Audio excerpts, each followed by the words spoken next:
We'll call the meeting to order with the pledge. I pledge allegiance to the flag of the United States of America and to the republic for which it stands, one nation, under God, indivisible, with liberty and justice for all.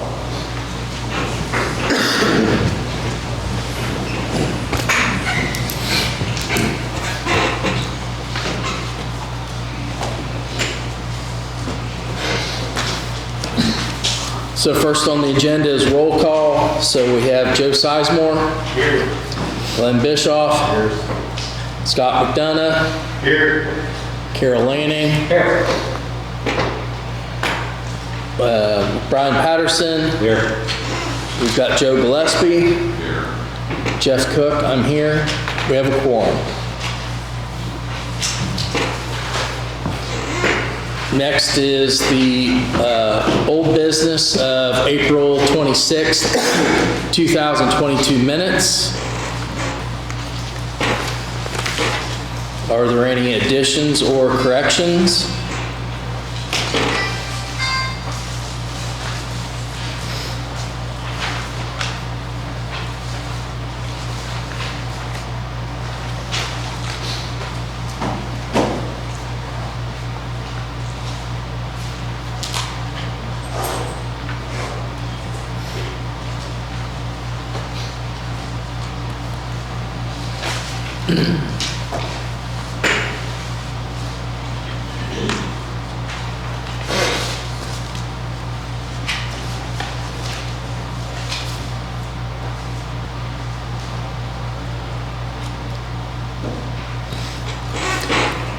Seeing none, the floor is open for a motion to approve.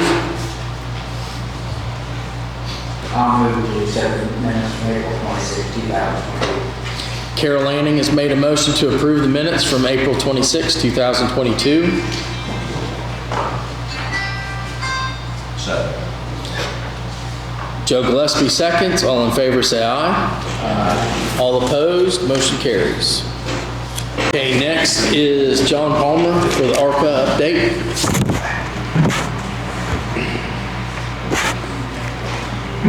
Hey, it's working. This is good.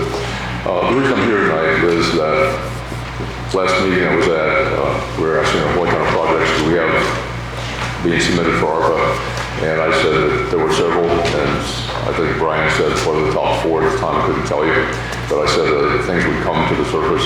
And it turns out that there are two of them that obviously that we need to take care of and get started pretty quickly.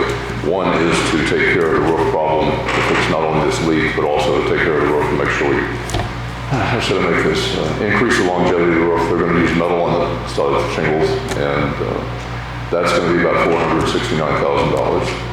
And the other is the ADA project to allow us to get people into the the health department easier, and to restructure that, and that's going to be about $528,000. I don't want you to try to appropriate the money tonight because we weren't able to get all the final figures together in time to advertise it for the appropriation for tonight. What I would like to do is see if you'll agree that you can appropriate this at your next meeting so we can go ahead and get this started. And so that comes down, the appropriation is about $1,002,250, because we also have a bill to pay to Reedy for helping us file the report back in April to make sure that we meet the letter of the law. And so any questions on those two things? Because I would have questions if I were you. So $469,000 to put a metal roof on this building? Metal roof, also some additional things like anchors to make it safe for people to work on the roof after the work is done in the future, things like that. And I will give you a much more complete thing when we get together. And venting. So again, Venting? The Tom roof said that vents. they were going to put vents in the roof. There's no vents in the roof. oh, I'm sorry, yes. Yeah, venting, basically the roof itself is not good the way it is now. It wasn't really designed well, and they were trying to bring it up to modern standards. And the venting is part of it. The other is birds can't eat the metal roof, which is a good thing, which is probably the reason for this, is that they, through the protective coatings and allow water to infiltrate, cause that to happen. So basically this is putting on a really good roof that will last a long time. And it's not so much my opinion, but again, talking to the commissioners and looking at the reports and look at the project list, it looks like they've done a pretty thorough job of putting it all together. But to get that project started, there's going to be scaffolding and stuff going around, protect people going in and out of the building. We need to get that ordered so they can actually start working on it before somebody else gets in line in front of us. Because you all know that there's a lot of problems with supplies and logistics these days, and we just want to make sure that we're not stuck trying to do this job and we're behind another company. So What about the flat roof? I'm going Can we to. take care of the flat roof, new roof on the flat roof? The other part of the building, it's got a flat roof. Hang on a second. What did you say? Yes. Yes. That's what I thought, red, and all that short. Yeah. How many bids do you get? I'm going to ask you to ask Grant and the commissioners. I think there was, they went out and asked for bids, and I believe they were only able to secure one company that was willing to place a bid. Just one. So, Who was that? Up and down, or out of the worst we can. Shoal did a bid on her, anybody? No, we asked them. the unfortunate thing is that is not unusual right now. We actually have been talking to some people about putting utilities in, and they have found that there are some times when people are putting bids in that are so high, they don't want to do the job because they're already so busy. And so that's the problem we're running into, and that's why I'm asking tonight if you could just say that you're willing to approve the job, willing to approve the appropriation at the next meeting, because we just want to get this out there and get it started. John, could you give a brief description of the access improvements that would be part of this? Scott, I'm going to walk closer to you because my hearing aid is still awful, so. No, I was asking if you could give a brief description of the access improvements that would be part of. Oh, for the second project? Yes. No, I was just trying to get the roof over. Okay, and unless someone has more questions about the roof, here, let's start with the other part of this. Yeah, I will tell you more about the ADA access improvements after we decide if the roof is acceptable or not. So I don't see any reason to think that we can get a better price or get somebody else to bid because they've already done that, and that's all we were able to secure. Well, I just thought I'd ask.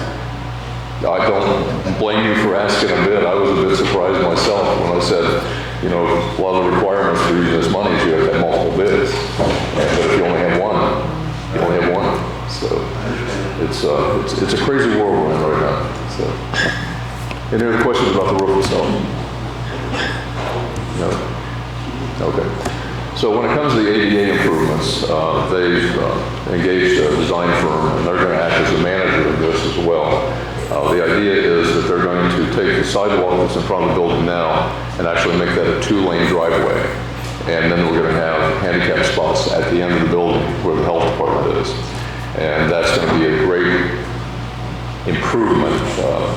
Having been limping a lot lately, I can tell you that just coming up those 2 or 3 steps sometimes is the problem at the end of where the parking lot is. And I think I said at one of the meetings, I actually had to drive my wife down the sidewalk to be able to get her in the building. So I think that improvement's good. It's interesting, just because it's a driveway, it's not as easy as just laying asphalt. So there's going to be topographical studies to make sure they know the lay of the land. They're also going to do some geo boring to make sure they know what's under there, so that when they build this, it's not going to be dangerous sinking or something like that. So there's the cost of the work itself, and then there's a cost of the management of that. And so so all told, that the project itself is somewhere around $390,000, but the management fees add to that. And they will also take care of the bidding on that project. We don't have to worry about that. The management firm will take care of that. So. Did you get to see the picture? Yes. You guys want to see it? Yeah. I was here during the presentation. Oh, okay.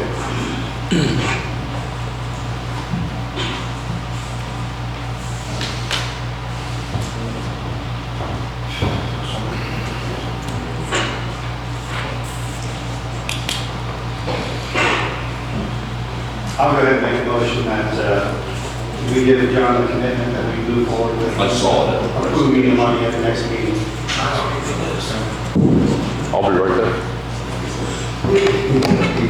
Scott McDonough has made a motion to approve the request for ARPA money in the amount of $1,002,250 for the new metal roof on the government center and the handicap accessible project.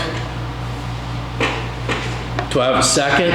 I'll second. Joe Sizemore seconds. All in favor, say aye. Aye. All opposed? Motion carries. Thank you very much, I appreciate it. Thank And you. Next meeting, we'll have all the paperwork, and if anybody wants to look at the paperwork, you can contact me. Carla has my email address. If you want to meet downstairs in the office, we can take a look at the proposals. Sound good? All right. I did have one question before you go. The fire departments, are we getting? We have a lot, besides these, Joe, we have a lot of requests, some of which we've already committed to. For instance, remember we committed to sharing the cost of an ambulance to EMS. I had a meeting last week with all the fire departments, and I requested that they give me a list of what they need. I think I'm going to list what they want, but we're going to have to figure out what they need. And some of them already gave them to me, but I asked them to get that in by June 10th, just so that we have some clue as to where we're going to go with that. But there's a lot of requests, and as I said earlier, the money can go pretty fast, and if we're not careful, it'll go too fast. So we have to take a look at all these things. So there's a number of things in there, none of which are funded at this point. These are the only two projects I think that we're ready for. Any other comments? Real quick, John, do you have a scoring system set up on this? I'm going to get closer, Brian. I'll talk about it. Do you have a scoring system set up? We're going to be doing that, yes. Okay. Yeah. This can't be just, I want to do it. Right. Okay. Okay, thank you, John. You're welcome. Next is Veronica Bullock introducing the new Extension Educator.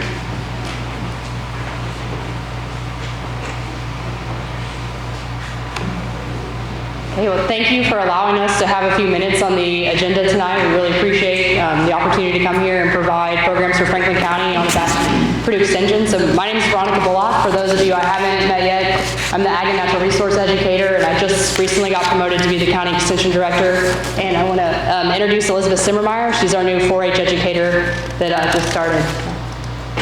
Hello, everybody. Nice to meet you. Like Veronica said, I'm the new 4-H Youth Development Educator for Franklin County. A little bit of an update on what I'm working on, even though I just started last week. Our next program is the Area 7 4-H Camp, which is located at Higher Ground here in West Harrison. So we have about 50 members from Franklin County 4-H who will be attending Area 7 4-H Camp, and that's next week.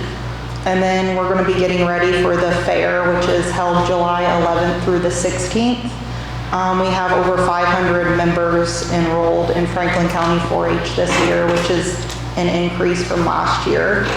So after the fair, I'm going to really get started on programming within the schools of Franklin County, and I'll be addressing our mission areas of healthy living, STEM, and agriculture, as well as civic engagement.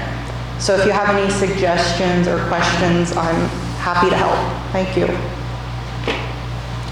Yeah, and just an update on some of the Ag and Natural Resource programs that we've had going on. So one of the things, we held a PARP event, so the pesticide applicator program at Merrill Grain. This spring we had a really good turnout, almost 100 farmers present there, mostly all from Franklin County.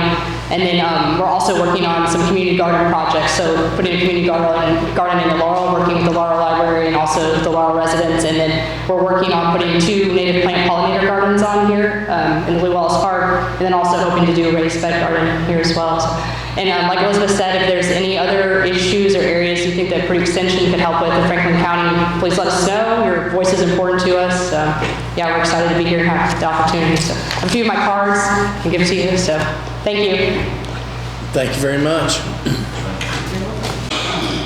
Next on the agenda is the Reedy Financial Group invoice 8450 in the amount of $1,771.56.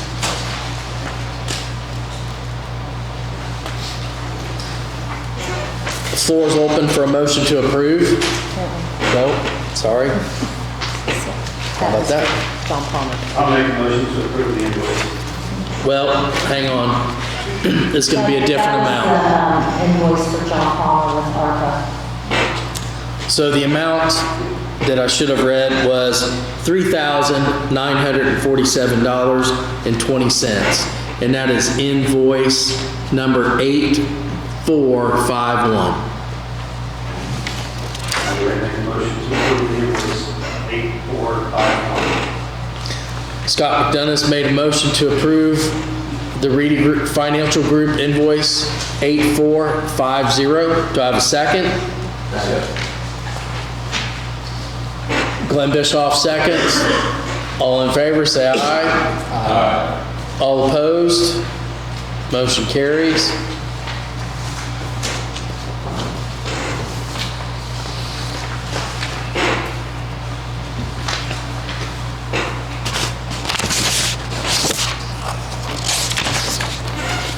Next is signing the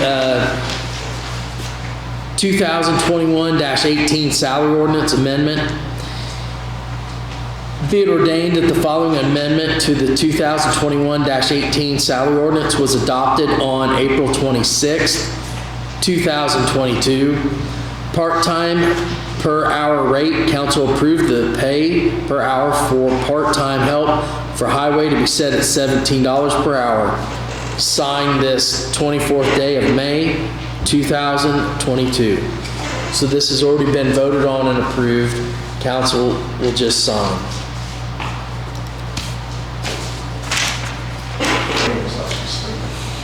Next on the agenda is ordinance number 2022-09. An ordinance of the Franklin County Council amending ordinance number 2001-15 requiring the Franklin County Innkeeper's Tax to be reported on forms approved by the Franklin County Treasurer in the tax paid quarterly to the Franklin County Treasurer.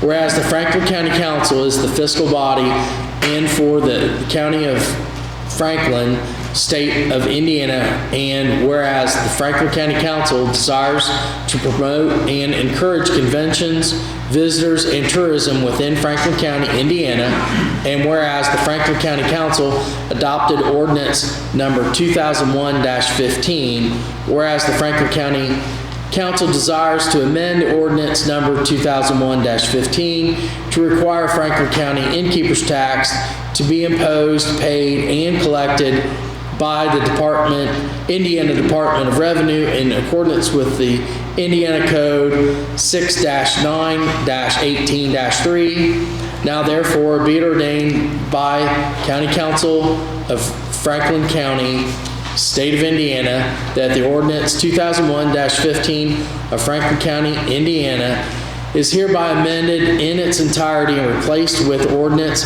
2022-09. Whereas the ordinance number 2001-15, the Franklin County Council adopted the Uniform County Innkeeper's Tax, IC Code 6-9-18, at the rate of 5% to become effective July 1st, 2021.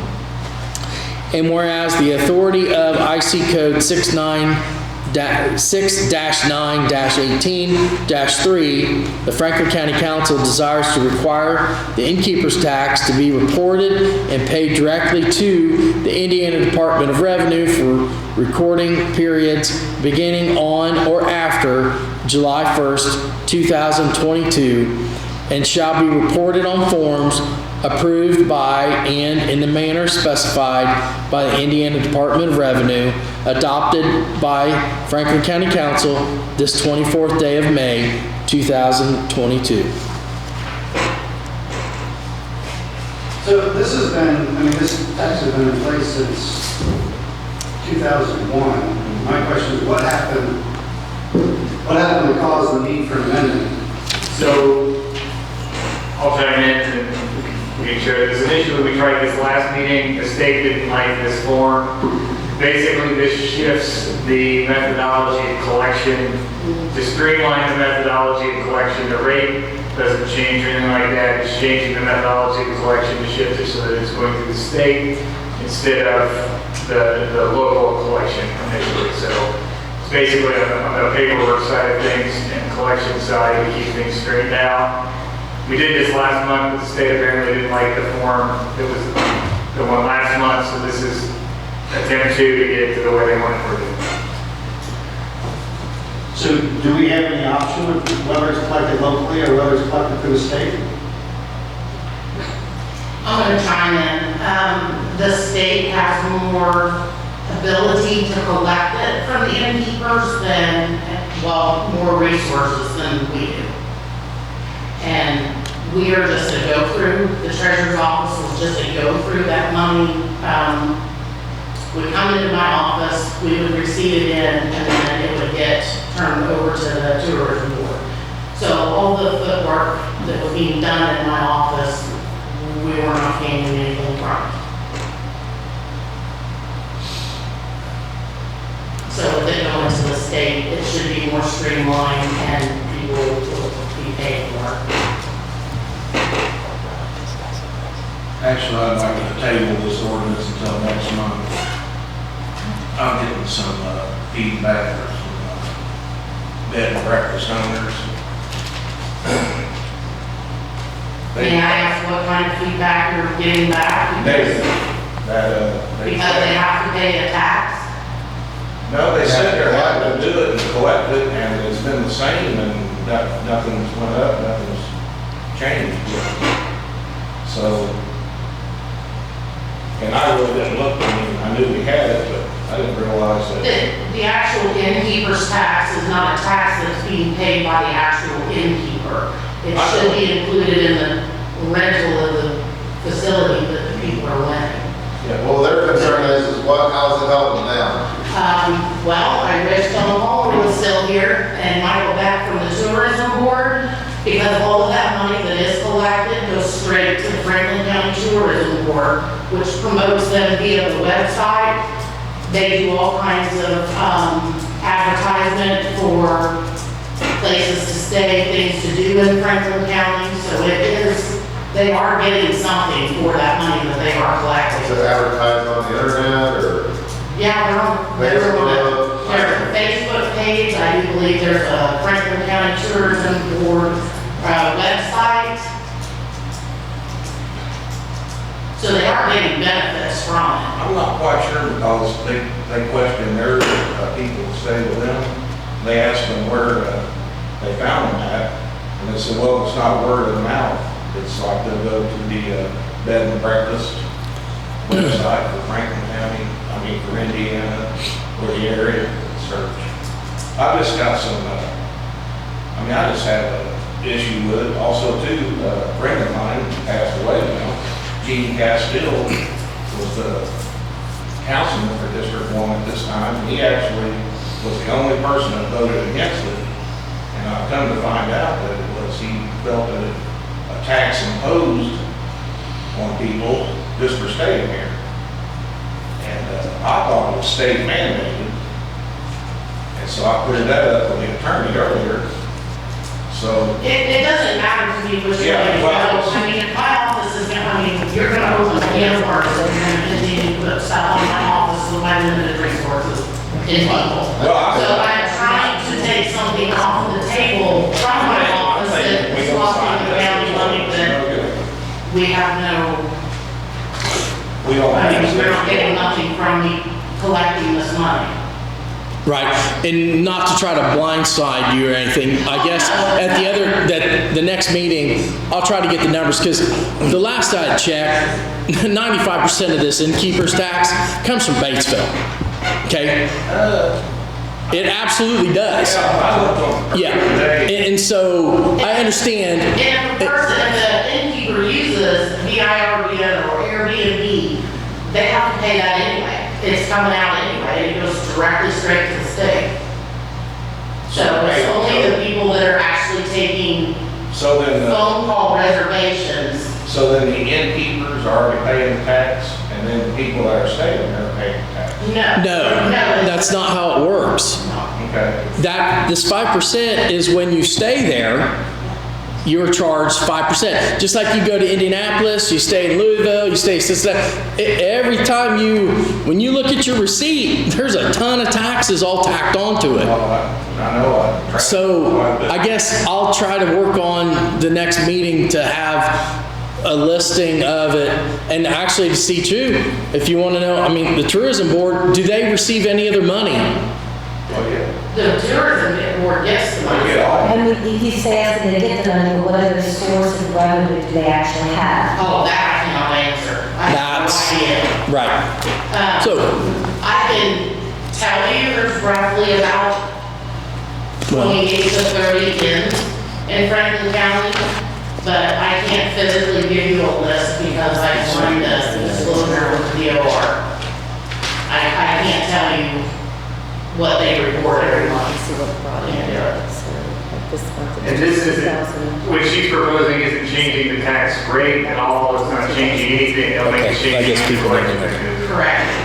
To me, it's kind of, the discussion you're bringing up as validity of what you want to do with it, but it's kind of a separate issue. just to throw it out there, right now in the innkeepers, the convention, tourism, and visitors promotion, the innkeepers tax, there's $22,160 in that account. So. How much do they normally collect for a year, you know? Yeah, hang on, too. I would say it's just a little under, maybe 100,000. Last year it was way down. Yeah, it was because of COVID. Do what, Jay? It was like 75,000 last year.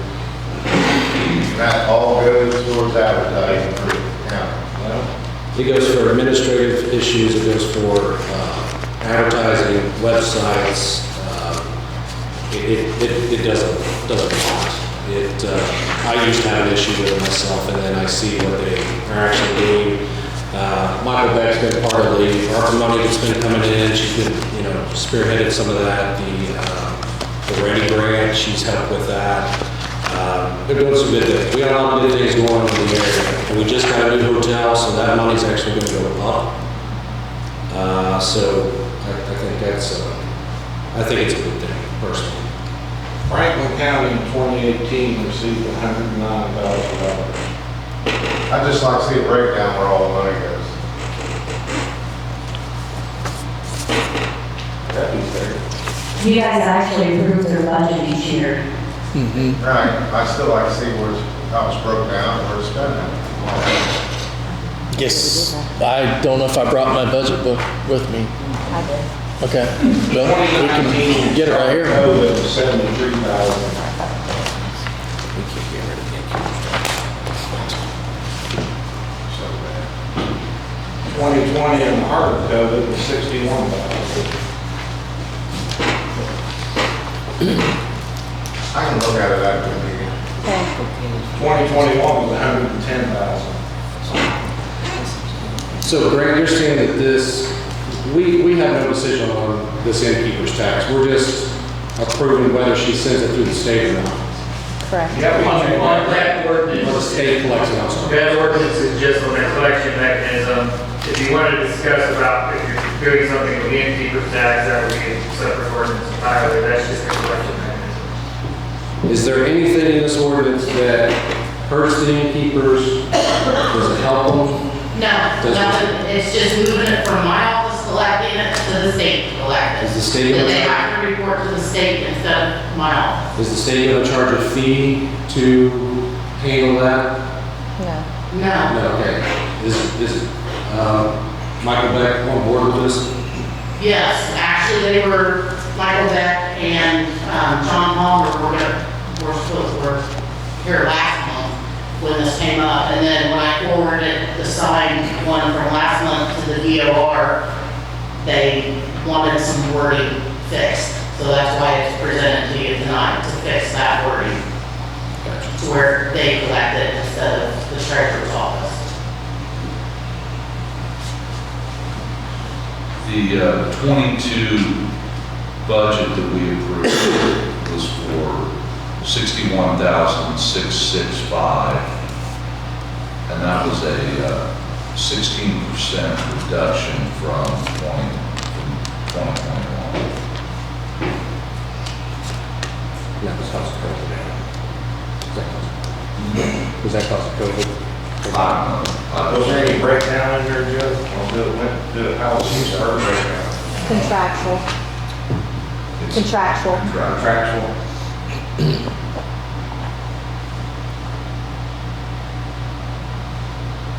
$2021 budget was $73,466. 2022 was $61,665. All right, we're going to bring this back around to the thing at hand. This ordinance number 2022-09. This is just on how the money is handled when it's collected. The floor is open for a motion to approve. I'll move to accept this ordinance 2022. Carol Lanning has made a motion to approve ordinance 2022-09. Do I have a second? Second. Brian Patterson seconds. All in favor, say aye. Aye. Aye. All opposed? Motion carries. Next on the agenda is transfer of funds certificate 2022-15. The Franklin County Council hereby certifies the following action in regards to transferring from one major budget classification to another, Public Law 54 SB, effective April 14th, 1971, was done at a meeting on May 24th, 2022. From General Office Supplies Auditor, $230, to General Equipment Auditor, $230.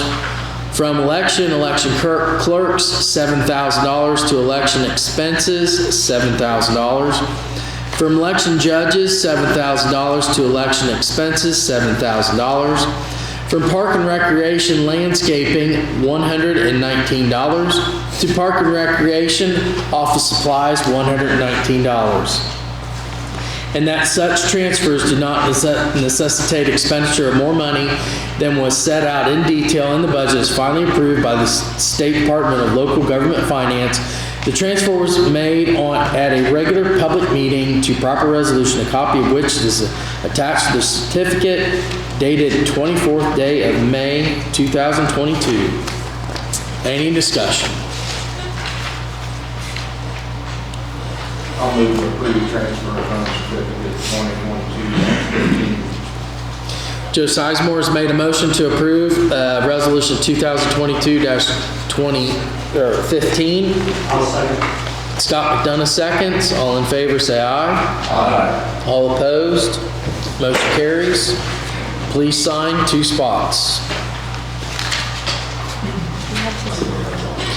Okay, next on the agenda is the additional appropriation resolution 2022-16. Whereas it has been determined it is now necessary to appropriate more money than was originally appropriated in the annual budget, now therefore, Section 1, be it ordained by County Council of Franklin County that for the expenses of the taxing unit, the following additional sums of money are hereby appropriated out of the fund's name and for the purposes specified, subject to laws governing the same. Fund name, Cume Bridge. Other services and charges, $5,717,000. For a total out of Cume Bridge, $5,717,000. Just to clarify, $5,717,000. Fund name Old State Road 1, supplies $270,000. Other services and charges, $950,000. Capital outlay, $635,000. For a total out of Old State Road 1, $1,855,000. Statewide 911, capital outlays, $188,916. For a total, statewide 911, $188,916. Fund name general, personal services, $12,324. Other services and charges, $43,750. For a total out of general, $56,074. Vaccine administration grant, capital outlays $10,000 for a total of vaccine administration grant $10,000. Community crossing grant, other services and charges $202,616 for a total out of community crossings grant $202,616. Fund name rainy day, other services and charges, $2,600,000 for a total out of rainy day, $2,600,000. Lit economic development highway supplies, $8,033 for a total for lit economic development highway, $8,033.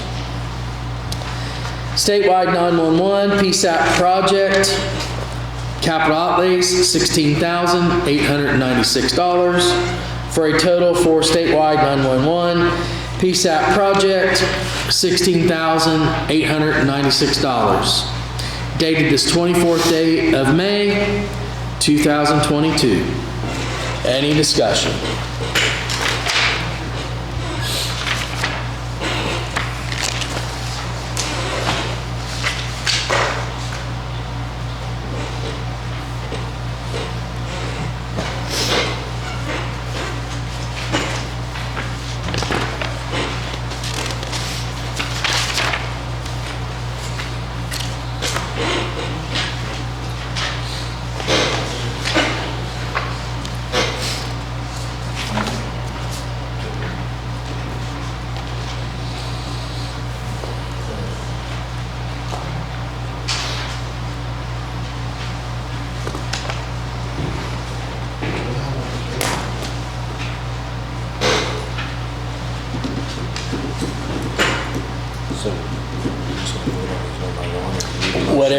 Whatever anybody wants to do. I understand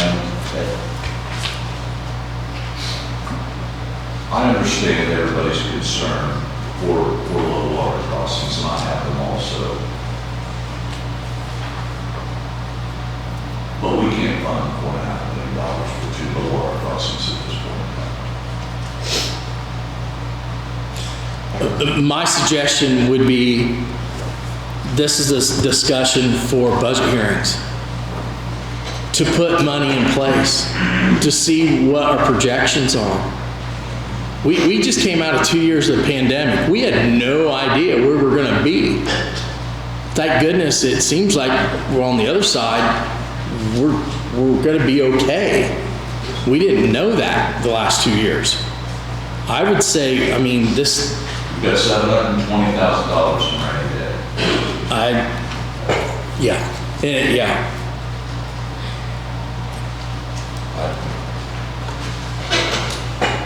I think this is a real discussion for budget hearings so that we can start to try to fund some of this. Everybody knows my philosophy on local government. 95% of the people, citizens, want you to take care of their road, and they want somebody to come and help them when they call for help. We just can't fund, I think we just can't fund this for that. And that is kind of, that is what I'm interested in, but we can't fund that. That's how I have to agree with Joe. I think part of it is there's been so much political grandstanding over the past couple of months on the slabs and other issues that it still simply comes down to where's that money going to come from? Unless someone has a solid plan on where the money's going to come from for it, we can't afford it. Well, that was my question the whole time. You know,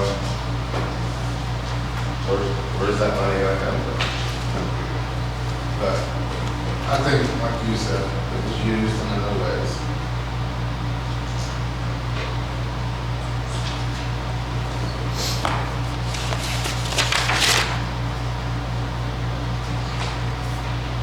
So in line with what Jeff was saying, I do think it's good to have an idea what the cost is. The actual crunching the numbers is a budget time issue. I think we should maybe run past Reedy along with everything else, run it past and say, hey, what's your idea? What are our options? Because we know with the current revenues, we can't fund that. I agree. So let's address the comments. It's, my thing since I became an elected official was, let's have a plan. Coming to county council asking for $4.5 million for 2 slabs, that doesn't sound like a plan when 30 days ago we didn't even have a plan.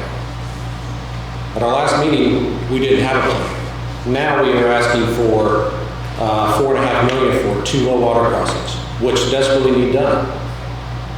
But you could put, I ran some numbers, you could put signs, digital flashing signs at every low water crossing in the county and fix 6 low water crossings.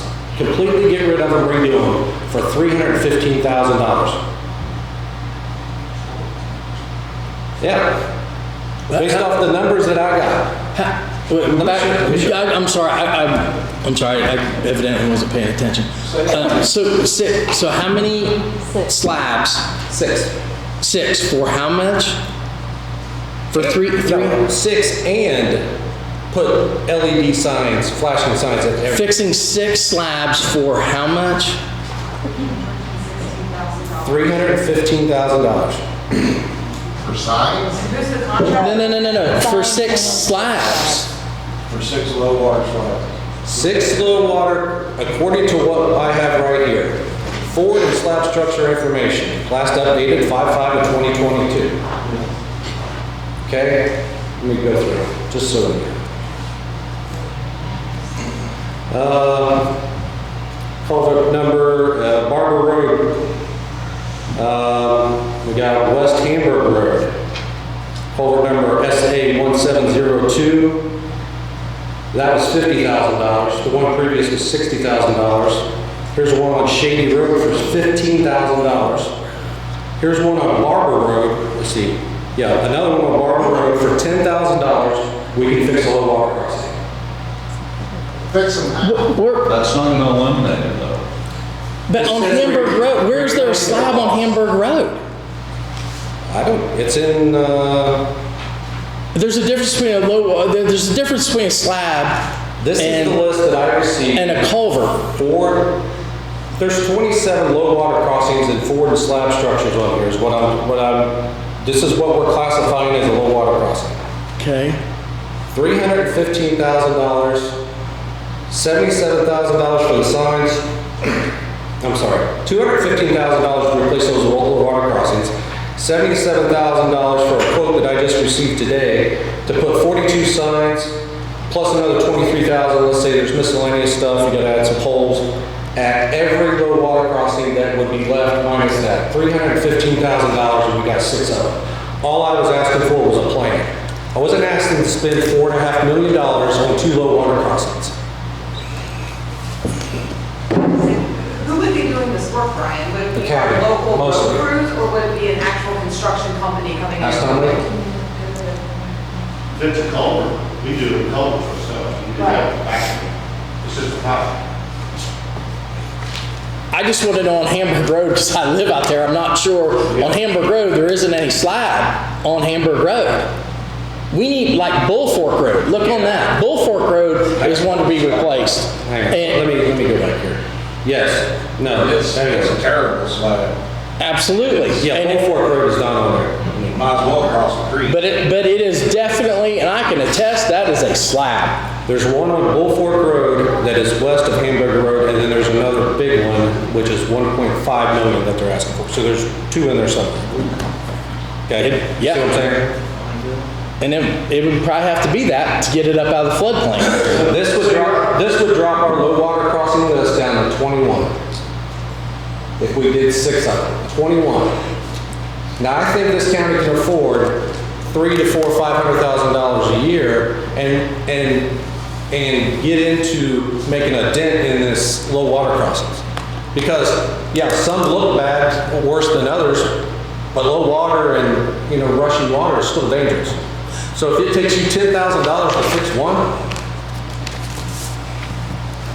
Well, I'll tell you what, just do me a favor and read them off one by one, just so I'll go and write them down. Well, I don't know exactly which ones you're... Oh, these here? I want to know which ones, like the Hamburg slab, where's that? Because I guess on the way home tonight, I'll go find it. I corrected myself on that. So here, let me start at the bottom here. This is Gobles. Right. Exactly, because that's the thing. Like, I'm amazed at some of these meetings I go to. Other counties up north, like Clinton County, I don't know how many culverts do you think we have? Just ballpark it, 100,000? Clinton County's got like 10,000. Every county is so different. We have so many. These aren't culverts. These aren't culverts. Well, I'm trying to A culvert's a lot different than a low water or a slab.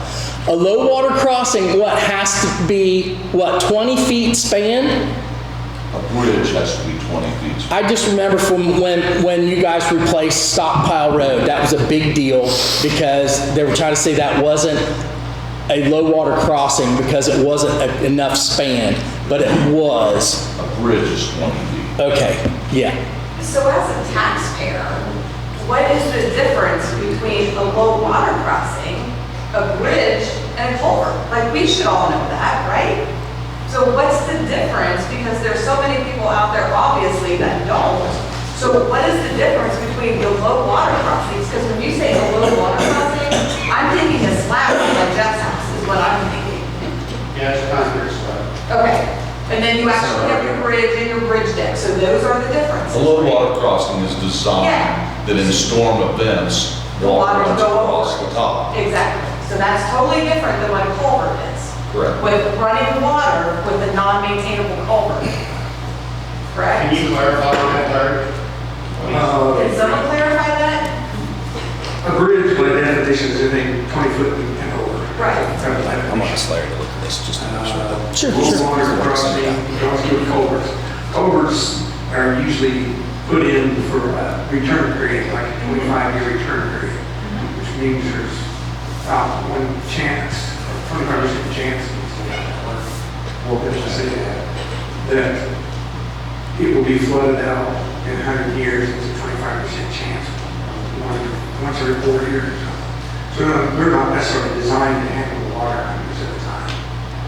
And low water crossing is something that you know is not going to carry the amount of water that you should get across most of the time, during the time. So put in a small, they could be several pipes with a concrete on top of it. It could be a small structure less than 20 feet.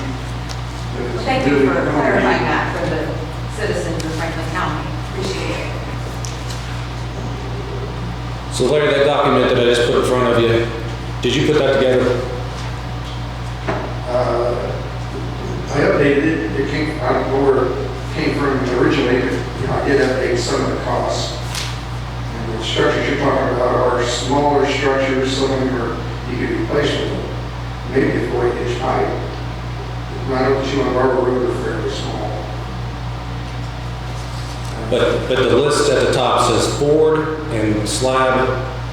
Basically, it's an inventory of what we have. 27 of them over there. Yeah, I think there might be some additional someplace. So there may be more than that. We may take one off, but I mean, there may be a little more than that, or there may be a couple come off. Or what? I think there's some closer to 30, maybe, if we have replaced 1 or 2 over the years.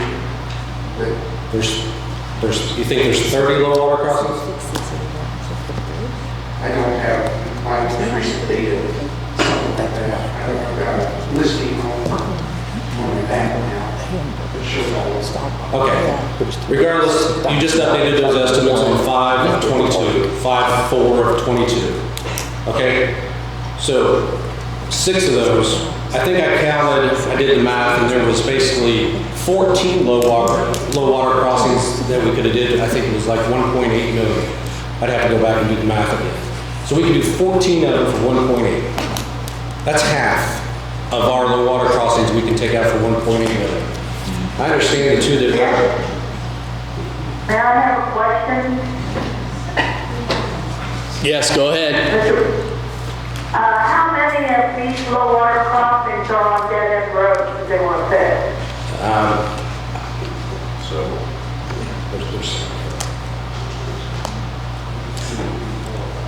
I don't know that right off the top of my head. He's counting. He's counting. Okay, hang On on. dead end roads, they can serve the general taxpayer well. 14 of them on this list of 27 that are on dead end roads.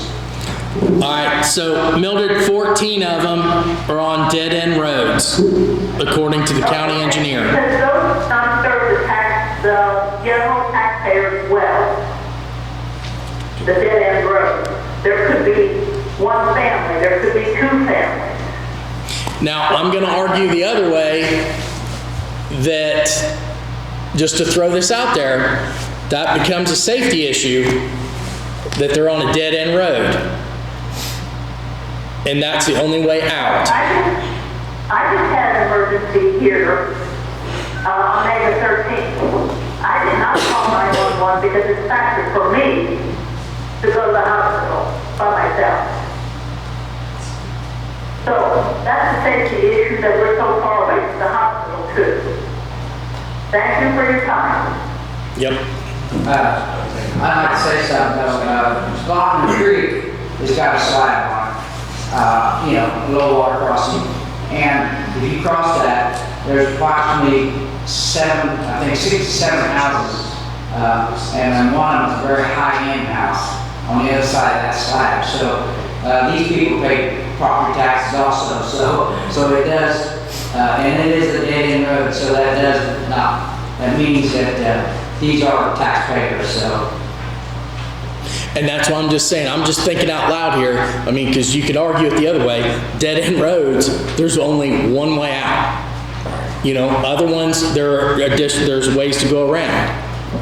And What are you guys trying to say? I'm saying if we can fix all these slabs for $360,000, do it. Do it. Absolutely do it. Because both Toms, what did Stockpiles Bridge cost? Was it $360,000? One slab replaced. $360,000, and the county did the work. And that was in 2015. And it was in 2015? Okay. They'll be cheaper now. A lot of the cost depends on how long it is, the elevations, like Pipe Creek, you gotta build the whole road up for a long ways just to get it out of the floodplain. Right. For safety issues, you're talking probably $3 million for this stuff. If you use federal money. Correct, right, and I get it. Federal specs are different than what we can do, but the federal is going to make sure it's close to bulletproof. It's going to be up and out of the floodplain a bunch. But you pay for that, which that's something our county's just going to have to, I don't know, you have to weigh your costs. So there are those slabs that I marked down there at the bottom. Does those numbers seem accurate? Don't worry about my chicken scratch. Just what do you, your numbers that you have.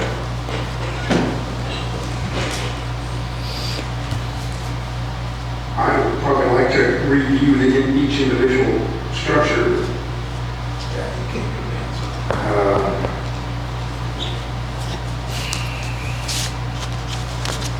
Based on the drainage area, they're probably not terrible far off, because these are one of the smallest drainage areas. 10 square mile. There's one aperture on 360 acres. I'm gonna throw this out here too. If we're gonna have this discussion, can maybe at the next meeting, could you truly get council a list of what we consider a true slab?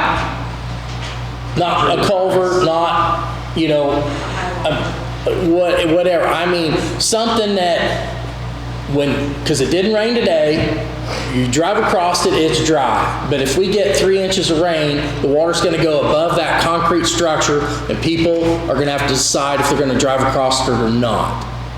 I think that's the number that council needs. If there's, That's supposedly the number. I mean, that's what it says on top of it. I mean, but there's no slab on Hamburg Road. Okay, well, I'm sorry, but what did you say? No, I went back and told you that it's not on, it's west of Hamburg Road, and we figured out it was on Bull Fork. Oh, Bull Fork, okay. Yeah. Definitely Bull Fork is You got one slab. big one, and then there's a smaller one that was for 50,000, I think, or less than 50,000. So what was the estimate on Bull Fork? The place it for the bridge? It's on that sheet. There was one up for 1.5 million, another one for, I'm gonna say 50,000. I was gonna say Bull Fork. 1 minute, yeah, 1.5, probably. Because it's all in a floodplain for as far as you can go. Yeah, straight. Like a ton of these. Yeah, there's several multi-million-dollar Yes. slabs on them. Yeah, but there's several that are less than 500,000. Okay, and that was my point. If we could just start working on a plan and have a plan and put a list on the wall and say, hey, we're doing this one this month, we're doing this one in 6 months, we're doing this one. Let's get them taken care of. We have more low water crossings than any other county in the state of Indiana. Do we have more creeks than any other county in Indiana? More roads than any other Indiana? I don't know. County in I don't know. Indiana? I'm just Well, telling you. I think maybe 700 some miles of road, a lot of roads to take care of. And you're dreaming because you just want to shop and even start here. We don't even have any money to do it with. What do you mean we don't have any money to do with? Well, the way things are going. They just asked for $4.5 million, so they think we got money somewhere. I'm asking to spend $215,000 to fix 6, according to the highway engineer's numbers. How many slabs you got across to get here? 1 and maybe 2 some days. Today I crossed 2 to get to my house, and I managed your slide area.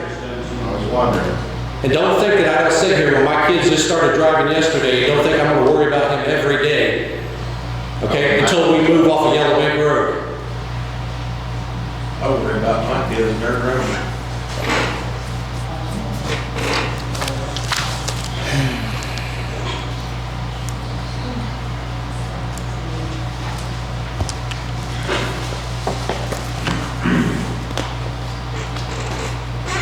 I'm okay with next meeting coming back with a little more information than we can.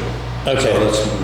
Larry, can we do that? If you could get council a list of true slabs and potential cost of replacement?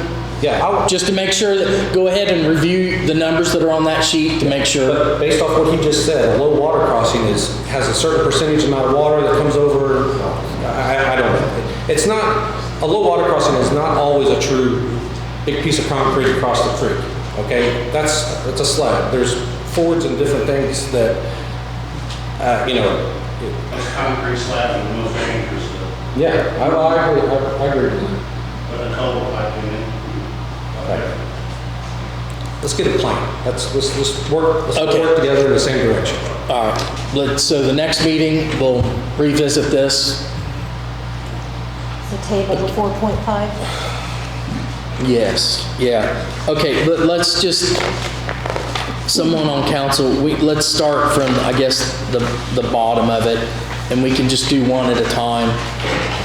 Let's just discuss the state road, or statewide 911 PSAP project in the amount of $16,896.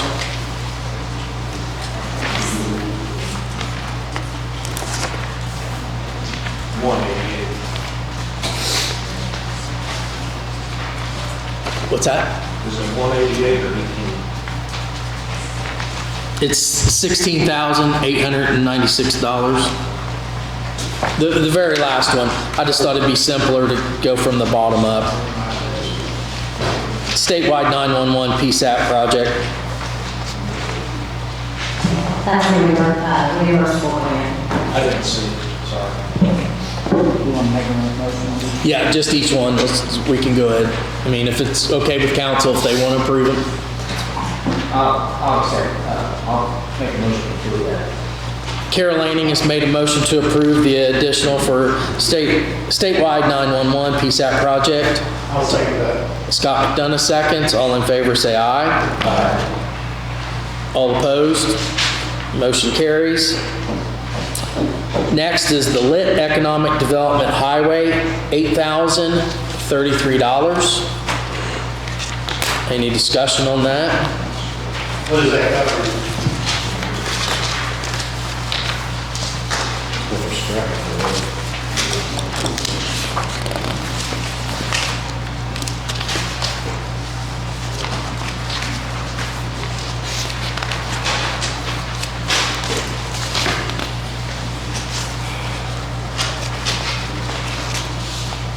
Receive money in for scrap metal request. This is money for tools and supplies.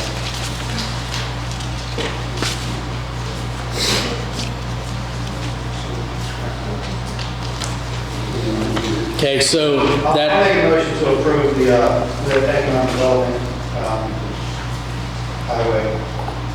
We got money in for selling scrap metal, but they want to do that. Scott McDonough's made a motion to approve the Lit Economic Development Highway request at $8,033. Do I have a second? Second. Glenn Bischoff seconds. All in favor say aye. Aye. All opposed? Motion carries.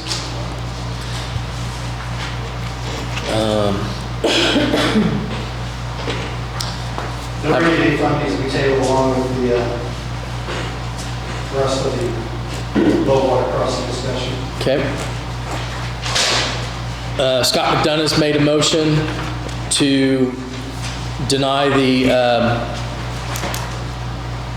rainy day fund request and the community crossings. No? Sorry. What? Cume Bridge, The Cume Bridge? just in the amount of it, they had other in front of you. Okay, geez, Pete. Okay. Just stick with rainy day. Okay, let's just stick with rainy day. So Scott McDonough's made a motion to deny the claim for rainy day. Do I have a second? Second. So Joe Gillespie seconds. All in favor say aye. Aye. All opposed, motion carries.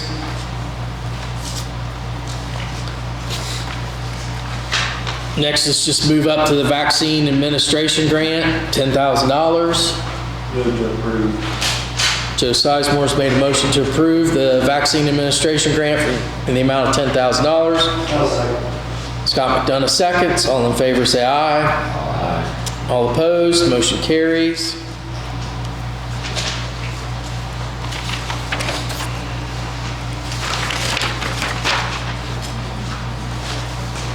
Now we'll move to the general fund in the amount of $56,074.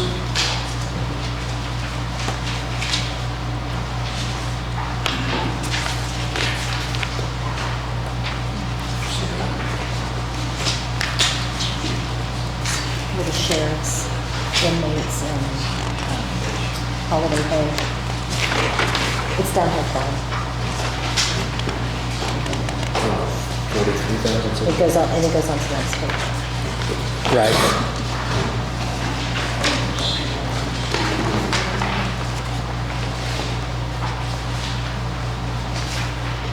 It's for some of the sheriff's holiday pay, school resource officer, holiday pay for civil process transport officer,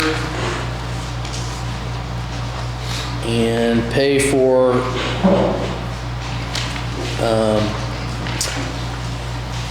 Retirement payout, okay. and then the sheriff had the inmates that need to be cared for while the patrol board's put up.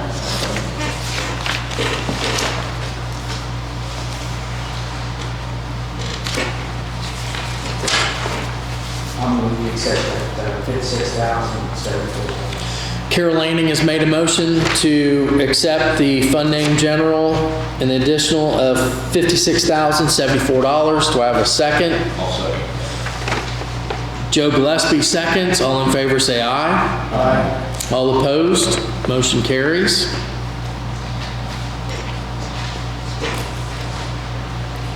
So now we're gonna go to statewide 911 in the amount of $188,916.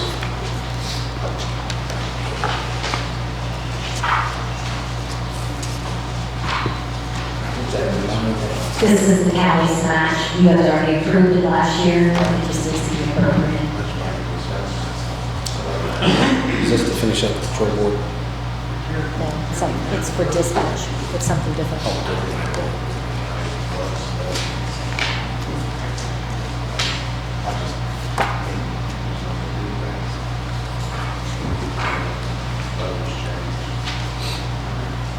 He's here, I'm gonna ask him.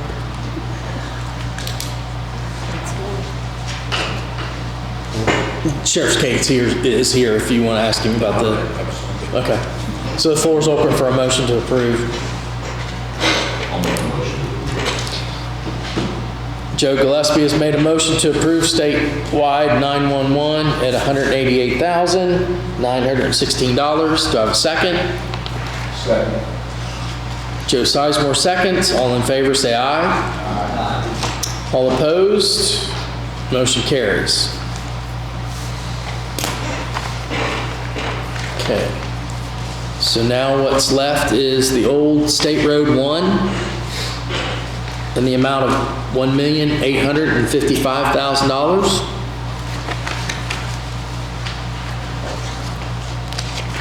Is that all the money coming in from us taking over on that one? No, well, we more than that. I think it's like it's 2.5 million still we have to count.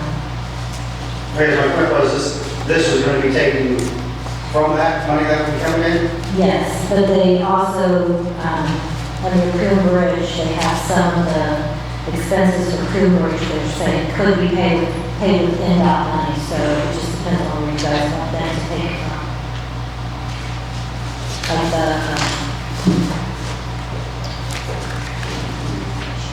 My main concern is just making sure we got the check coming in to recover.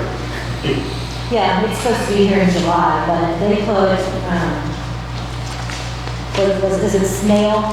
Snail Creek. And what's the other, Gobles, what's that one? Well, that's what we need to ask him right now. Yes. Gobles Creek. Those were, can be refunded was Coon Ridge or the What's the deal on the new trucks? Do you need that many new trucks? We didn't approve any trucks in your budget time. What's the deal on that?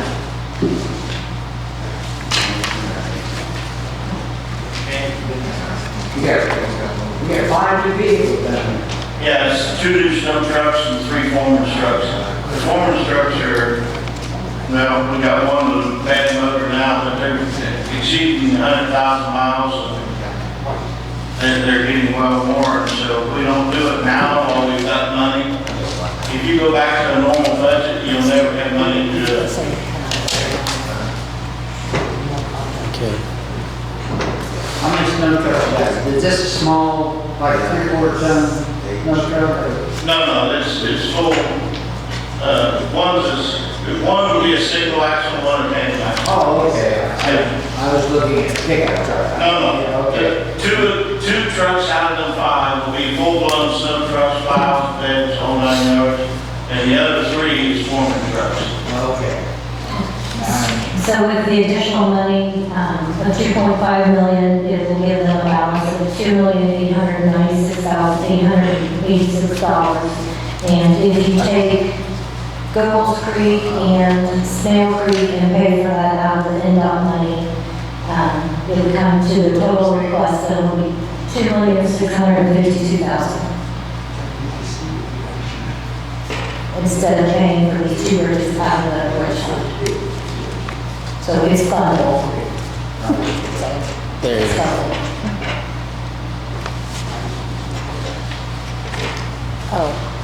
So you're fixing 2 bridges out of this? Yes, and they did not need, Okay. they originally put in the 350,000 for the bituminous, but then they changed it to just the 50,000 per district. So they don't need the 350,000 per bituminous.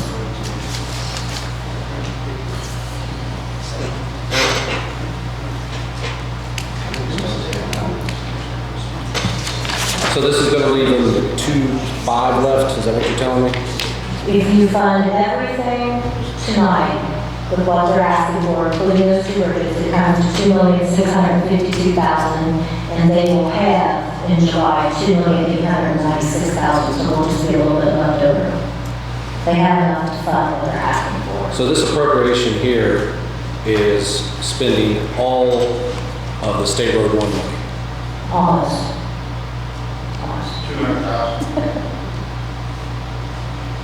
2.6 about 200,000. So when the infrastructure bill passes and starts feeding down through the states, and our last meeting, John Palmer said that we definitely want to have some money set around because we want to see how far they can stretch it. So that's not going to leave us any money for matching bridge funds?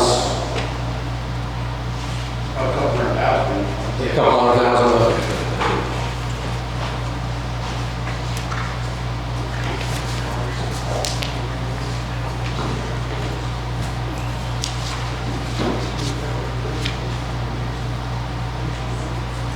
Can you go through can one of you guys go through everything that you're spending this money on?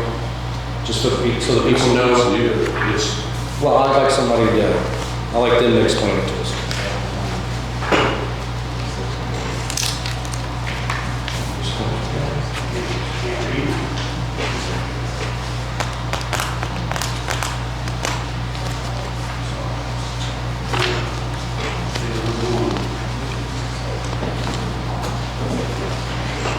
Hi, Larry Walker. I don't have necessarily the list in order, but I can give you, not my order. Okay.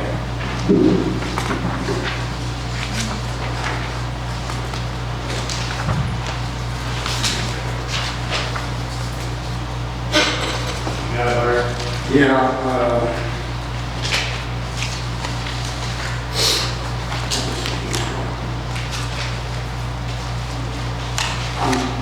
I've got one here for 42122 for 70,000 for Q Bridge. That's on Bridge 31 on Hamburg. I'm pretty sure. That's a different, go one page past that, I think is when, yeah. 557,000 Q Bridge. Snail Creek Bridge 42 is currently closed. We're getting ready to bid it. It's to be locally bid. We had some money approved last month, but the construction estimate came in at close to $707,000. We need this additional to cover basically cover the construction price. 590,000 is for Bridge 174, same kind of thing, Gobles Creek. I think you guys approved 200,000 last time, and hopefully it'll get bid here in 3 or 4 months at the latest. And it's 790,000. We're trying to work our way up, trying to work out a methodology where we can move some of the dirt locally and hopefully save a little. That's what that's for. All right, so real quick, so Bridge 42 Snail Creek is going to be a new structure.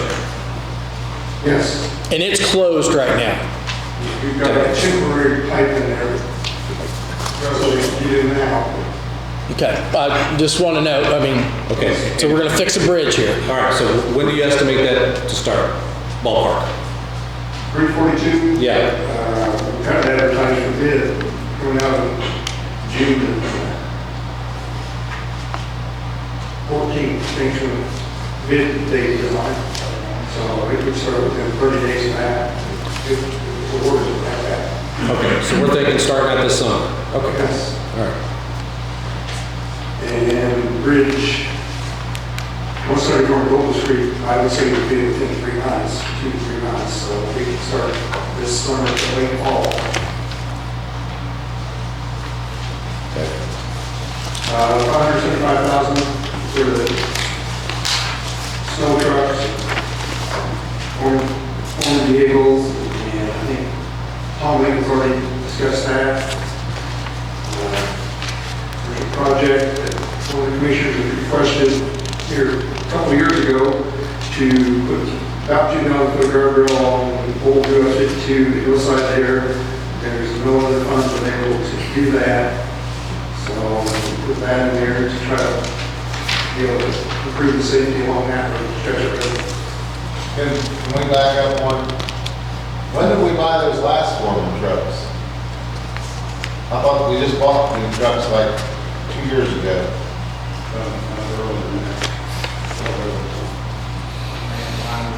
How many foremen do we have? Three.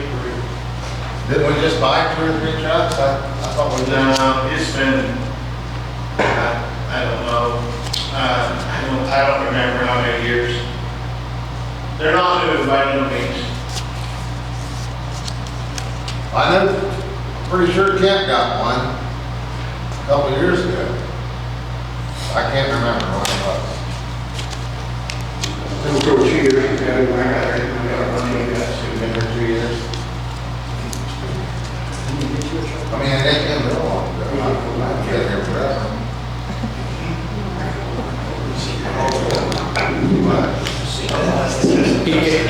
Sheriff Davis, how many miles is your cruisers getting out of them right now? I mean, when are you starting to turn them over?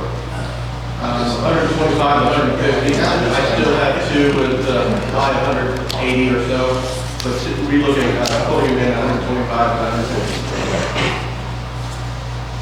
And the current foreman's trucks, you said one's got an engine pad, and they're getting close to 100,000 miles? Yeah, they're over, I think they're all over 100. I'll take another year to get them.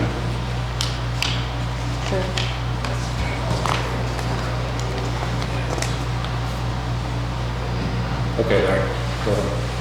250,000 State Road 1, Old State Road 1 money. We have a major bank stabilization project, need for a project just south of the new treatment bridge, actually towards the south, part of the north. This just replaces 200 foot or put the sheet pile wall in about 250 linear foot along there. I have not done soil borings to even know how far the rock is, but there's some potential rock down there. So anyway, that's what that's for. There's about 600 foot, so that's something. Next probably 5 years, but 250 foot, it's getting to the edge of the road right now. It's a mess down there, it really is. 250,000 Old State Road 1 is another bank stabilization. This one may not be can use sheet pile, but it's going to probably take longer sheets. It's along Pike Creek, just to the north of A-Town Hill. The creek down there is taking a bunch of private property and then it started the hillside. It started to slip and just got to the road now. So we're going to do something there. I don't know anything to do with short the sheet pile on there.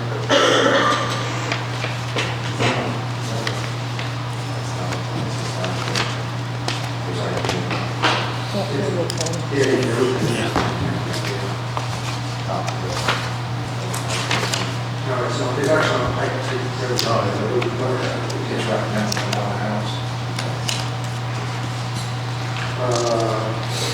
$100,000 from Old State Road 1.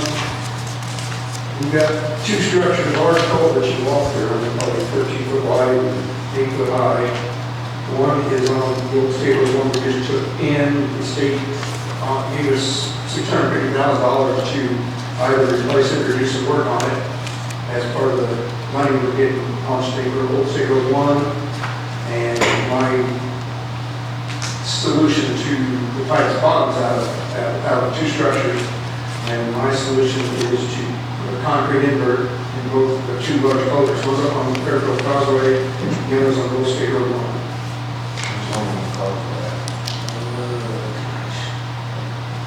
That's it.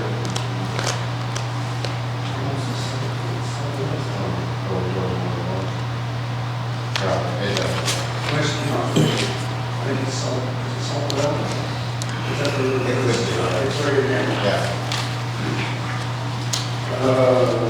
350,000 by doing this one, Friday, it says something about that, I'll write it down, because that's that old state road one itself, the portion we took in, part of it's gravel, the state corrected the slips, but it hasn't been paid back. And 3 inches of that's for base and surface for the east side of existing state road one, and 1.5 inches is overlay on the west side of that. On the hill top, or tie that in. So you do need the 350,000? Do what? So you do need the 350,000 by doing it? Out of that state road one, yes. They need it. 120,000 culverts. Culvert prices have doubled over last year, and our inventory is way down. And this will get us half the culverts. Half of what we could have got last year, but unfortunately, we need to up our inventory. We're not going to go ahead and plastic pipe, inventory pipe. Anyway, we need a lot of money for culverts, unfortunately. And that's just, most of it's inventory, and they're going to specific structure.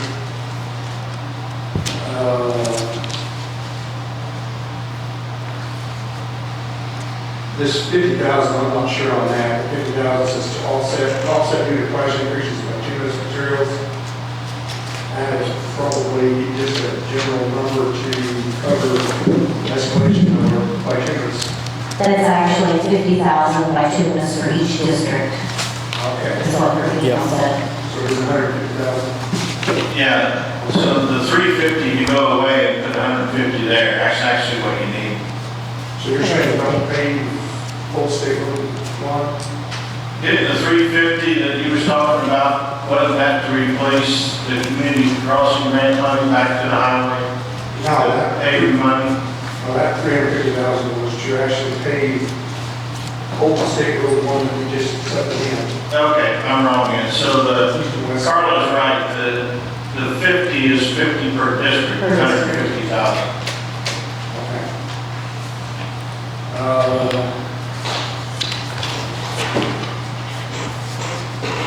Is that it? That would be it. That's where we're at.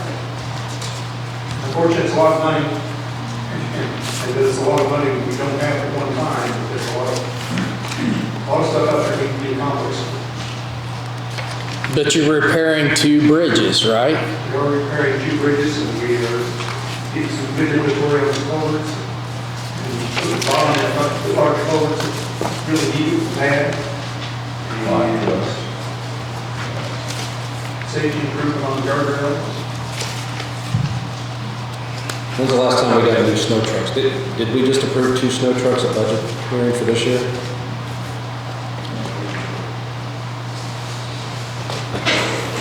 We had that discussion. I thought we did. I know we replaced one that are, Yeah. I think you got one.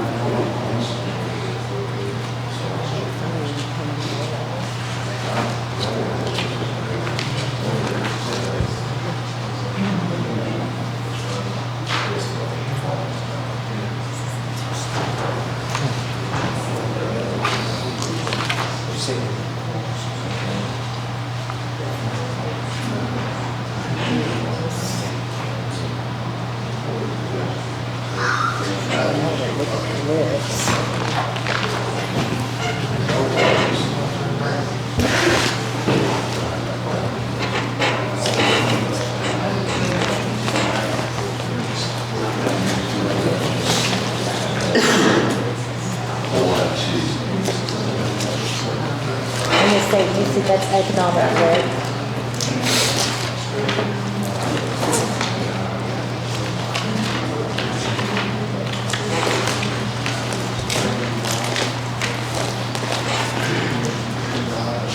Wasn't too high on Sage Street It says equipment, to the steel pipe. heavy vehicles, 125,000. So that was one. That's what this does. That was one. Snow truck. one dump truck. I don't think it was, that may have been equipment. But it seems like they had this order back up last year to get it in this year or something. Seems like. There was a rush on it, I know that. Yeah, something like that.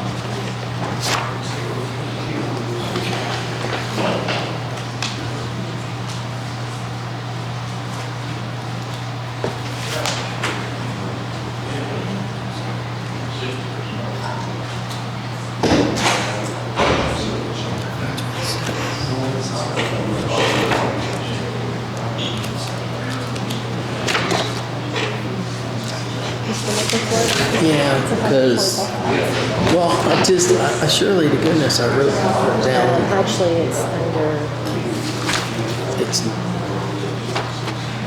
on my book, it's page 31.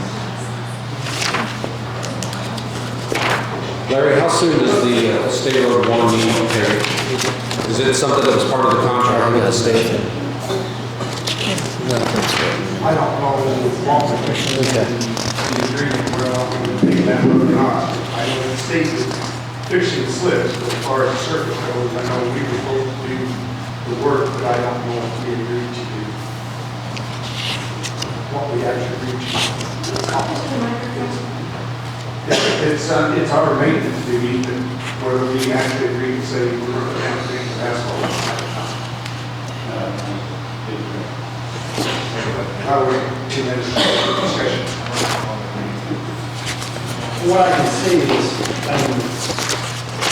if the old state money is coming in, I don't see any reason not to approve the appropriation on the old state route 1. That particular fund.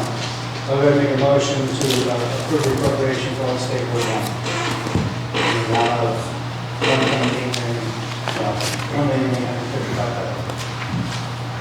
okay, Scott McDonough made a motion to approve fund name Old State Road 1 in the amount of $1,855,000. Do I have a second?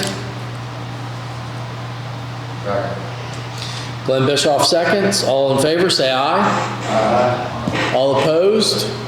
Motion carries. Who did the second? Glenn Bischoff.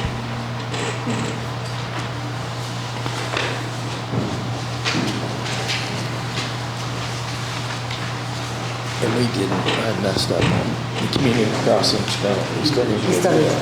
Yep. So let's go back and visit the community crossings grant. What does council want to do with that?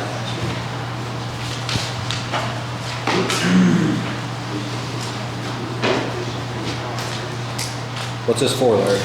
This covers the new community crossings grant awarded this April. It covers paving of 5 Point and Whitcomb roads.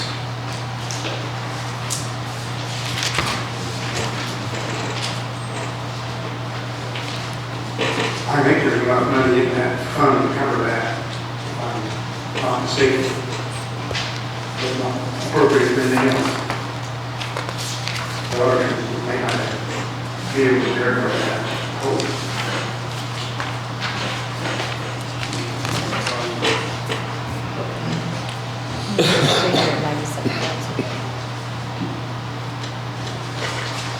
Yes, it can.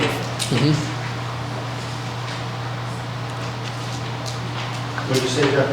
Yes, it can be funded. It can be funded out of Old State Road 1. No. Community crossing, matching variance. The money that we set aside, it's there.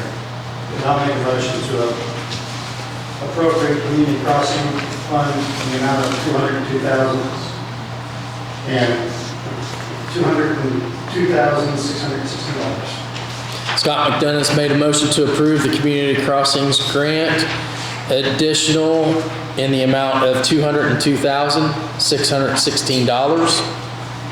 Do I have a second? Second. Joe Sizemore seconds. All in favor say aye. Aye. All opposed? Motion carries.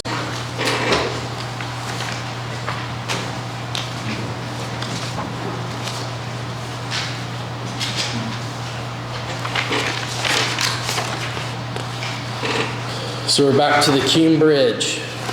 What do people want to do with that? So now in the Cume Bridge, if we take out that 425, we didn't do the 2 slabs. Then we're left with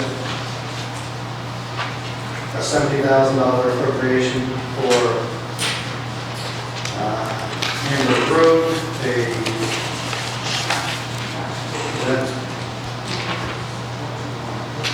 okay, that one's already done.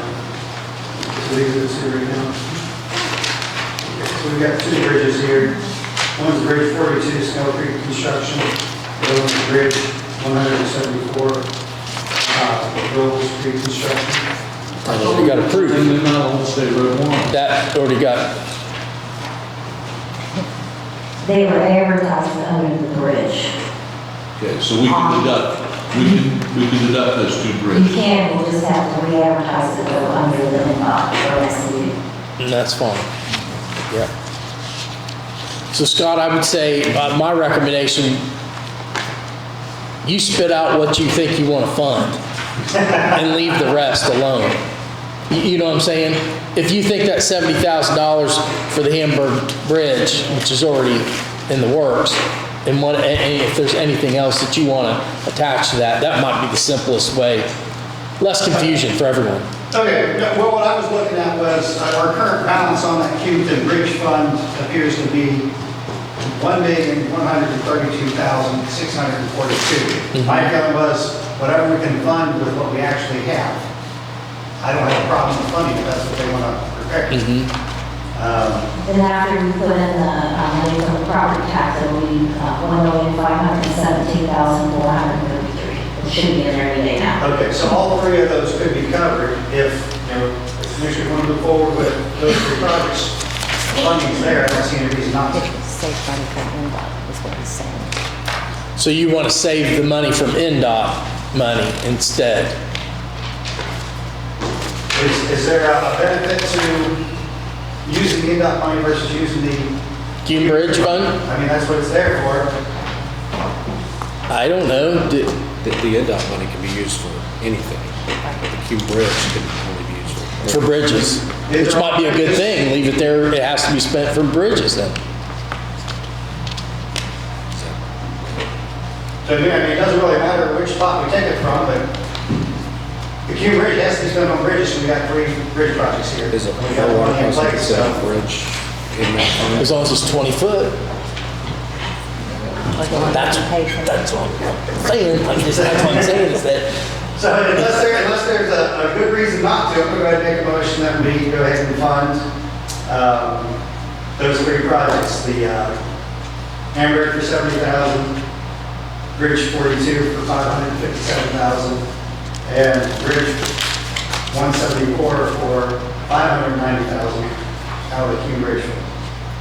And clarification, so in his motion, will he have to pull out those other 2 bridges that we already approved in the State Road 1? No, because they weren't advertised.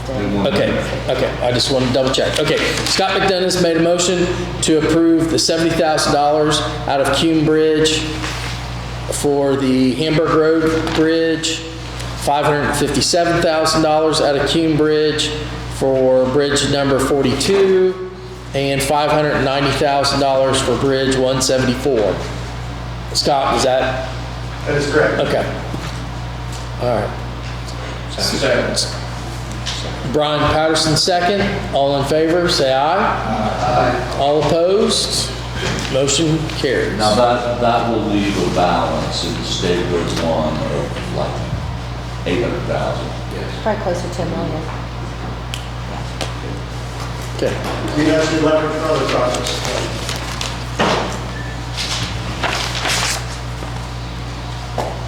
Okay. Have to sign. Have to sign. Thank you.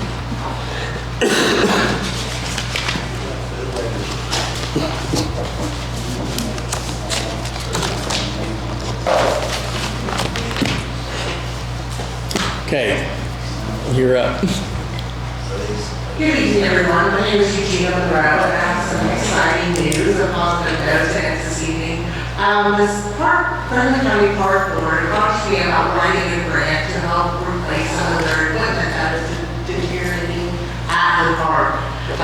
also approaching about writing a grant for this to Reedy Health. The grant maximum is $15,000, and to replace the equipment alone is $29,720. I actually submitted the grant this morning around 9 to 10 o'clock, and we received positive feedback on 1:30. So Reedy Health is interested in making the maximum cash match at $15,000 towards the playground equipment for the park. They will be coming to our Franklin County Court Thursday at 2 p.m. to look at the equipment so they can make the grant presentation to their board. Hopefully that will go successfully and we will receive that to help replace the equipment. Excellent. Thank you. Thank you. Very good. Does she need any money from us? Do you need anything from us? I mean, evidently you've got it all taken care of, so. Hopefully if it all goes successful, that, they come down and they look at it and hopefully they will approve it and we should be able to move forward. The park board did agree to help with the labor costs, also with any other materials, site development, etc. So, but their $15,000 is their maximum for their cash match. Well, if you need any extra, Yeah, the park board, just okay. let us know, because I think that's pretty cool. Yes, so I think it's great that they're coming down and actually visiting. Yes. So, one of the part of the grant is to, make sure that they are recognized, which we will do. Yes. And as well as by, media coverage. And then there will probably be, which I can assist with, a follow-up kind of survey once the equipment is in. Because the grant is really written about, for ages 5 to 12 and helping, for physical activity. And also mental health, and that hopefully will get people to frequent our park more often too if the equipment is better. Like another thing that is wonderful about our Franklin County park system is that it is free to the public, so people can access that playground, and it's also operational at most standard hours, park operational hours. So you can go in the evening, you can go in the afternoon, there's picnic tables, and it's just such a great opportunity for our residents and those who are visiting our county. So I'd like to say thank you to the park board, thank you to the Franklin County auditors for helping us provide the financial information that's needed for such a grant, as well as Dennis Coe for finding the grant and getting in contact with us. Great. Thank you very much. Anything else to come before council? Did you guys get Carla, did you get the public safety request for EMS? That'll be on an acknowledgement for next meeting. Yes, it'll be on the agenda for next meeting? Or do we need to? It just needs to, just that you got it before. I acknowledge that I've received it. Well, the council won't look at it until their meeting in July. It's too late, the deadline's July 1st.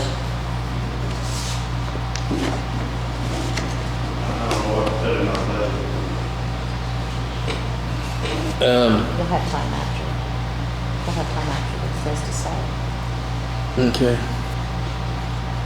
I guess we'll get back with you on what to put in there. Hey Jeff, I have something in regard to the security center. We had 2 or 3 pretty good sized repairs recently. And so we're probably going to have to ask for a little additional for that.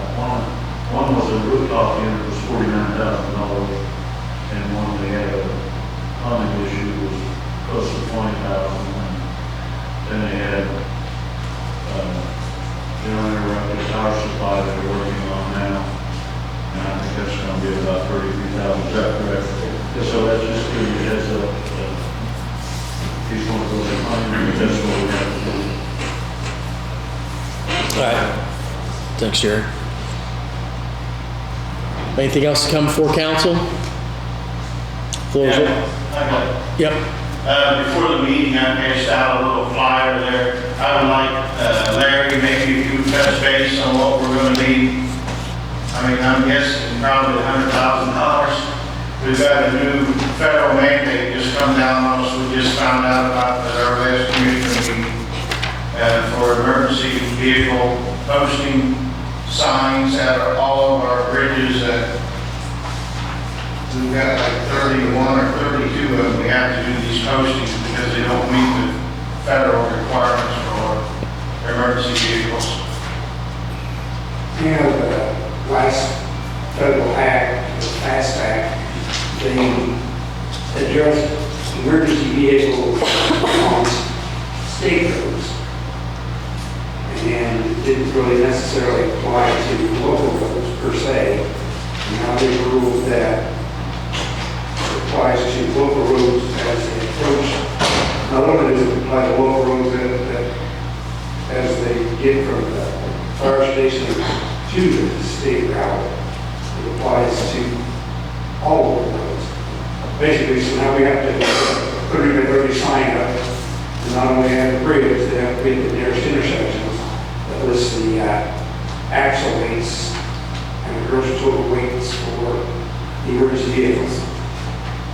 So it's a separate type of sign that we haven't had to do before. The large 33 is the minimum size, and 32 or 33 structures. We got a list that says 33. I want to replace at least one of those structures. We probably about $200 a time. So. How much did you say? $200 a sign. Take 4 signs per structure. So let me ask you, so what happens, single axle vehicle, there's 13 ton, now what?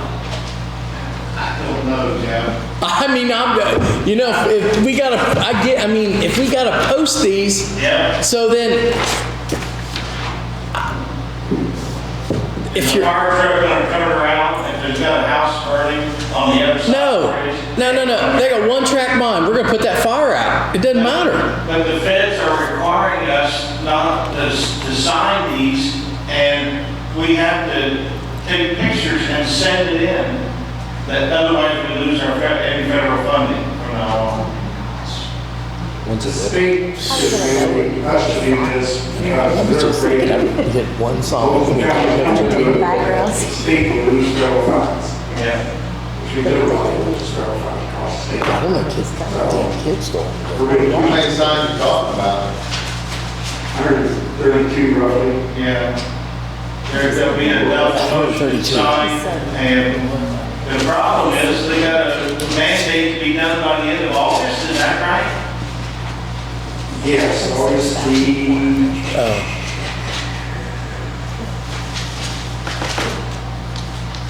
Their orders and spares, and they still. I know. Well, that's my next question was, when the kids steal them all, then what? Put it back up, I guess. You already took the picture. The picture you send in will show that they've been stolen. So they won't know. So the problem is. 300,000 for cameras to pick up $26,000. With all the asphalt work they gotta do this summer and chip and seal work, and there's no way they can put a sign crew out putting in 120 signs.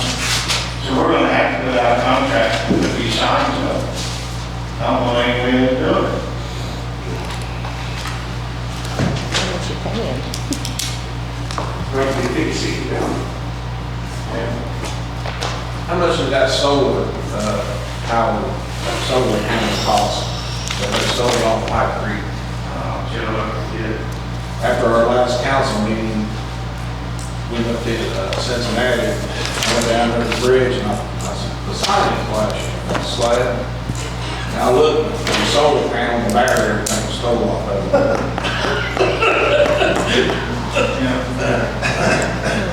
All right, So anyway, you add to that 31 bridges that we got posted. Those 31 bridges are.